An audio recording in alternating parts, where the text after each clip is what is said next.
Hey guys, Beast here. And after the last video I did on the Foto tripod, I think it was the Traveler Edition, I'll try to put a link down below, I was still looking for something a little bit smaller, a little bit more compact for motorcycle adventures. And so I really liked the Foto that I had. They did offer a smaller one. I believe this is called the Day Tripper.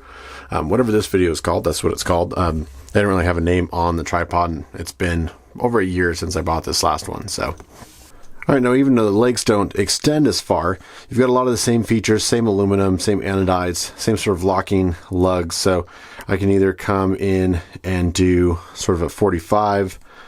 I can do a flat feature here, nearly perpendicular to the ground. And then of course, sort of the standard 30-ish degrees on the legs. And I'll just kind of bring these around so you can see. Pretty easy to set up, pretty quick. Again, the legs on the side, there's a serial number for that. Of course, like I said, they don't put the name on it. This is the A320, if that means anything to you. It only has one leg that slides out. It's twist lock, just like the other ones. Now, what I've found is, even though this is smaller, I generally, while I'm camping or doing time-lapse or nighttime photography, I'm generally sitting on the ground anyway. So this guy has been a perfect size, and it's also a lot more stable because you only have one segment that comes out, and it's still quite large. With the tripod that you're basically on right now, the very lower legs get quite thin. And so if I move the tripod at all, you can see it gets quite jiggly. So if you're doing any sort of time-lapse or long exposure photography, that can be an issue. So I like the stability of this. Even with this orange one, with the previous one, I would just bring the legs in. And that sort of defeats the purpose of having a larger tripod. All right, another feature here is the center post. You can actually slide down. So if you need even more stable shot, there is a hook on the bottom so you can add a weight to the center of it. I don't usually bring that down because it's harder. You have to bring it up in order to fold the legs up and out of the way. So I rarely do that. And then of course the top does extend up. So depending on how you want to have it, then you can undo this and you can actually extend the top. I don't usually use it like that. Like I said, usually it's time lapses. I'm on the ground anyway. But again, if we go to sort of secondary mode, more of a 45 than a 30 degree, you can see again, just to increase your stability quite a bit. And then we can go even one more, which is nearly perpendicular to the ground. I can still get my hand underneath, but very stable. I do this a lot when it's on the back of the motorcycle. Sometimes I use the motorcycle as a tripod with this attached. And then I'm using like my Green Chili Adventure Gear straps to strap this on there, and then I can rotate the head. Now, one of the things that was a little disappointing was the actual head unit here. The pads, whatever you call it, that mount to the camera, they are not going to be the same size as the previous one. So that's a little disappointing that I can't jump from this tripod to the one that I'm currently using without having to change the camera foot.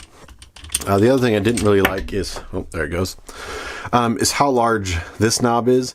Generally, when you get it on the camera, you don't really want to have that, being totally huge just because you've got other adjustment knobs. However, on this Day Tripper here, you've only got one other knob to deal with. There's no separate sort of rotating knob like on the previous one. There's still a notch so you can do basically vertical or down mode if you're going straight up, straight down. And then this just adjusts the tension overall of the whole unit. This head does come off, just like the previous one. So there has been times where I put this onto some sort of a slider and I'm still using this head with a 3/8 inch there. So still very good quality. Still has the leveling gauge on here that you can see. It's just as small, as compact as it is, and I will try to put in a photo of the two of these next to each other. I gotta tighten this up so I can tighten that. There we go. As compact as this is, it isn't that much lighter. So for backpackers, for guys that are going to be hand portable, although it's stable, you still maybe want to look into like a higher end carbon fiber or something like that.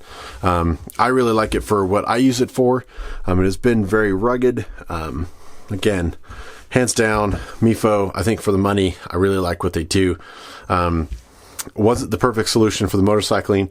Weight is still sort of an issue. It's still a forethought as I'm loading the bike. You know, do I take a tripod? Do I not?